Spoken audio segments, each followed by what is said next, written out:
नमस्कार, बहुत स्वागत है day to day news Bharat देख रहे हैं। मैं आप सभी के साथ दिवांशु। हरियाणा कथित बैंक फ्रॉड मामले में मैनेजर को आज गिरफ्तार कर लिया गया। आपको बता दें कि कोटक महिंद्रा बैंक मामले में हरियाणा प्रशासन का इस वक्त बड़ा एक्शन देखने को मिला है। जी हां, बैंक मैनेजर दिलीप कुमार राघव को गिरफ्तार कर लिया गया है। एंटी करप्शन ब्यूरो की तरफ से यह बड़ी कार्रवाई इस वक्त की गई है। जी हां, आपको बता दें कि बड़ी खबर इस वक्त हरियाणा से सामने आ रही है। हरियाणा कथित बैंक फ्रॉड मामले में मैनेजर को गिरफ्तार कर लिया गया है। कोटक महिंद्रा बैंक मामले में हरियाणा प्रशासन का ये बड़ा फैसला इस वक्त देखने को मिला है और बड़ा एक्शन इस वक्त जो है प्रशासन की तरफ से किया गया है। बैंक मैनेजर दिलीप कुमार राघव को गिरफ्तार किया गया है। एंटी करप्शन ब्यूरो की तरफ से ये बड़ी कार्रवाई इस वक्त इस मामले में की गई है। पंचकुला नगर निगम के साथ 160 करोड़ रुपए के साथ जो है धोखा किया गया। आपको बता दें कि एफडी के पैसों का गलत इस्तेमाल किया गया। बैंक की तरफ से फर्जी खातों में जो एफडी का फंड है, नगर निगम की तरफ से एफडी के तौर पर जो है फंड जमा करवाया गया था 160 करोड़ रुपए, उसका गलत इस्तेमाल किया गया। उन पैसों को अलग अलग खातों में ट्रांसफर किया गया। जी हां, हरियाणा सरकार को एक बार फिर बैंक की तरफ से धोखा मिला है। इस बार कोटक महिंद्रा बैंक की तरफ से यह धोखा मिला है। इससे पहले आईडीएफसी फर्स्ट बैंक का कथित 590 करोड़ रुपए का मामला सामने आया था, जहां पर हरियाणा सरकार की तरफ से तुरंत एक्शन देखने को मिला था और उस मामले में भी 3 लोगों को जो कि बैंक के कर्मचारी थे उनको गिरफ्तार किया गया था। इन्वेस्टिगेशन इसमें लगातार जारी है। उस मामले में भी जो है सरकार की तरफ से फंड जो जमा कराए गए थे और उन फंड्स का गलत तरीके से इस्तेमाल कर जो लोग थे उसमें शामिल उन लोगों ने अलग अलग खातों में ट्रांसफर किया, अलग अलग कंपनियां बनाकर उन पैसों को ट्रांसफर किया ताकि उस पैसे को ब्लैक की जगह व्हाइट ही दिखाया जाए और उस पैसे की रसीद भी जो है नकली बनाई गई थी। अब इस मामले में भी जो है कोटक महिंद्रा बैंक ने 160 करोड़ रुपए की एफडी के पैसों का गलत इस्तेमाल किया, फर्जी कागजात दिखाकर उन पैसों को आगे जो है फर्जी खातों में ट्रांसफर किया गया। इसमें हैरान कर देने वाली बात यह है कि हरियाणा सरकार को यह बैंक फ्रॉड पता कब चलते हैं? पता तब चलते हैं जब हरियाणा की सरकार या फिर हरियाणा का कोई भी विभाग जिस बैंक में भी अपना ट्रांसफर करवाना चाहता है, जिस तरह से कोटक महिंद्रा बैंक में अपनी एफडी उन लोगों की 90 करोड़ रुपए की जो है करीबन बताई जा रही है, जब वो एफडी मैच्योर हुई, जब उसमें से फंड निकलवाना था तब पता चला कि फंड्स का तो गलत इस्तेमाल किया गया। 160 करोड़ रुपए का घोटाला किया गया और अलग अलग खातों में ट्रांसफर किए गए हैं। बैंक में तो पैसा है ही नहीं। इसी तरह से आईडीएफसी फर्स्ट बैंक में भी तभी पता चला जब सरकार ने उस बैंक में से भी पैसे निकलवाने थे, तब जाकर पता चला कि 590 करोड़ रुपए मिसिंग हैं। इसी तरह से कई बार जो है हरियाणा सरकार को अब धोखा मिला है। ये दूसरी बार जो है हरियाणा सरकार को एक बड़ा झटका इस वक्त मिला है और बैंक के मामले में, आईडीएफसी फर्स्ट बैंक के मामले में हरियाणा सरकार की तरफ से एक्शन लिया गया। 3 लोगों को गिरफ्तार किया गया।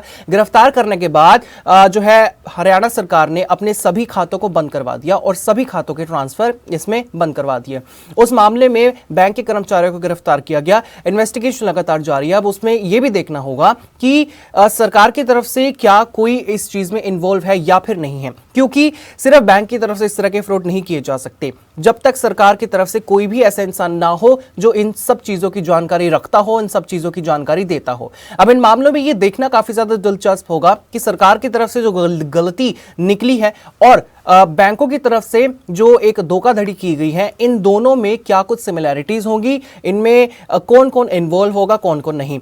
अब कोटक महिंद्रा बैंक के मैनेजर को इस वक्त गिरफ्तार कर लिया गया है। आपको बता दें कि एंटी करप्शन ब्यूरो की तरफ से यह कार्रवाई बड़ी की गई है। 160 करोड़ रुपए का जो है बैंक की तरफ से धोखा किया गया। अब क्या यह सच में कोई धोखा है या कोई ये मिसिंग चीज के कारण इतना बड़ा धोखा उनसे किया गया है? सरकार की तरफ से जो भी इस एफडी में नगर निगम जो है विभाग की तरफ से कोई भी इन्वॉल्व होगा, उसके ऊपर भी सख्त से सख्त कार्रवाई होनी चाहिए, क्योंकि ये सारा पैसा लोगों का ही है। लोगों के टैक्सों से जमा किया हुआ ये पैसा सरकार जो बैंकों में जमा करवाती है और बैंक की तरफ से जब इस तरह के घोटाले सामने आते हैं तो दोनों की इन्वॉल्वमेंट उतनी ही है। 50-50% सरकार की भी गलती है, 50-50% बैंक की भी गलती है। अगर बैंक की तरफ से फंड्स का गलत तरीके से इस्तेमाल किया गया तो बैंकों के ऊपर से सरकार का तो भरोसा ही उठ जाएगा और फिर लोगों का भी भरोसा इस चीज पे उठ जाएगा कि जब सरकार का पैसा ही बैंक गलत तरीके से इस्तेमाल कर रहा है, अलग अलग खातों में ट्रांसफर कर रहा है, तो आम लोगों के पैसों का तो किस तरह से इस्तेमाल किया जाता होगा। ये तो 160 करोड़ रुपए की बात है जो कि नगर निगम की तरफ से एफडी के तौर पे जमा करवाए गए थे। अब एक आम व्यक्ति के पास 160 करोड़ रुपए नहीं होंगे, हालांकि 1-2 करोड़ भी बहुत ज्यादा माने जाते हैं। अगर 1-2 करोड़ रुपए को भी वो लोग गलत तरीके से इस्तेमाल करके अलग खातों में ट्रांसफर करके और फिर बाद में जब इंसान को पता चले कि उसने तो बैंक में पैसे जमा कराए थे, वो पैसे है ही नहीं, तो कहीं ना कहीं ये मामला दब जाता है। लेकिन अगर इसी तरह से अगर किसी आम इंसान के साथ हो तो बैंकों के ऊपर भरोसा करना ही बहुत ज्यादा मुश्किल हो जाएगा। अभी 160 करोड़ रुपए और उससे पहले 590 करोड़ रुपए। अब यह देखना होगा इन दोनों मामलों में किस तरह से इन्वेस्टिगेशन आगे बढ़ी है और बैंकों की तरफ से क्या कुछ मिस्टेक, क्या कुछ धोखाधड़ी और प्रशासन की तरफ से क्या कुछ मिस्टेक और किसने इसमें इन्वॉल्व होकर इन सभी पैसों को आगे गलत तरीके से इस्तेमाल करवाया है। बड़ी खबर सामने आ रही है, हरियाणा कथित बैंक फ्रॉड मामले में मैनेजर को गिरफ्तार किया गया। इन्वेस्टिगेशन में कुछ भी सामने आएगा आपके साथ हम जरूर साझा करेंगे। इसी तरह से day to day news Bharat आपके साथ हमेशा वादा करता है निष्पक्षता और सटीकता के साथ आप तक हर एक खबर, इंफॉर्मेशन और अपडेट इसी तरह से पहुंचाता रहेगा। हमारे चैनल का कोई भी पत्रकार न किसी से कोई तोहफा लेगा, न कोई विज्ञापन, न ही करेगा किसी को ब्लैकमेल, और हम हमेशा एक कोशिश करेंगे कि हम दबे कुचले लोगों की आवाज बने और ऐसे किसी भी व्यक्ति की खबर न चलाए जो कि भोले भाले लोगों को ठगता होने परेशान करता हो। इसी के साथ हमारे चैनल का मकसद होगा लोकतंत्र के चौथे स्तंभ को लोगों की नजरों में फिर से मजबूत करना।